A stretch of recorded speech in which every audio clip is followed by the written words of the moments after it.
So this is one of the weird cuts I had to make, split between this doorway and this one here. That end, I go on in there fine, but this one here we're gonna have to widen up. So before I didn't even have my square, glad I got it now. And this way. So I'm about to switch out this blade. Kept making these rough cuts, man. I hate when that stuff chip like that. See that? Top and bottom cut, ultra fine finish.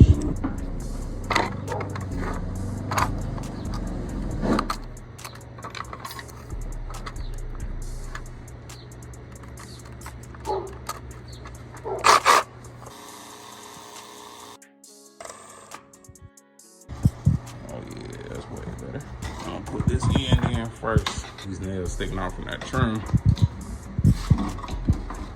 Just look at that in. Look at that. Yeah, we're gonna pop this off. Look like it's already loose. Real easy.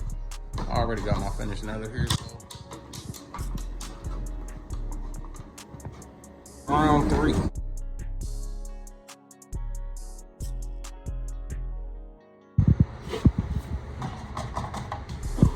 Look at that sitting on the damn nail. Hammer, crowbar. Oh, come on now. Am I that boy or am I that boy? Yeah, come on now. Come on now. Look at that. Come on now.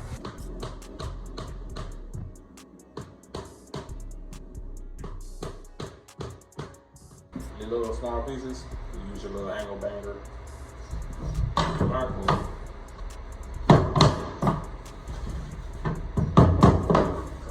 Smack it this way so this gap can close in here.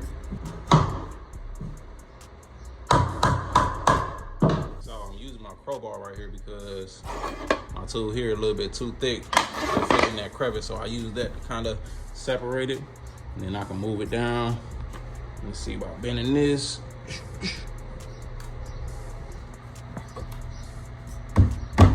There we go. Look at that, bam, closed already. And then I'm gonna smack it right there just so I can close that gap in.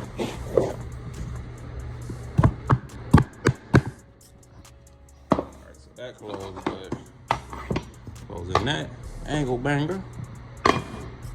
Bang. There we go.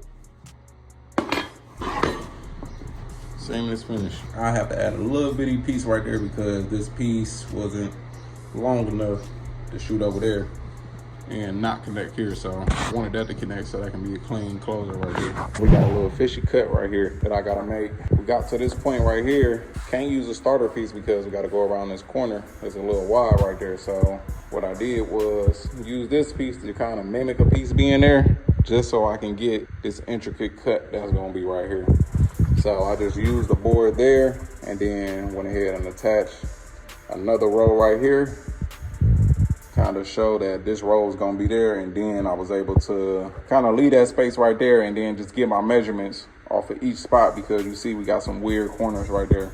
So I went ahead and measured up like those little gaps right there, and you see I got my marks right here. So you see that piece right there for that little corner. Gonna run down here, stop right there with that little space. See, that's gonna be there right there. Ooh, and then it's just gonna run along there. Probably stop like around here. So then after I nail that, then I had to make one more little special cut, and then that'll wrap around there, and then it'll give me an edge. So this next piece can connect right there.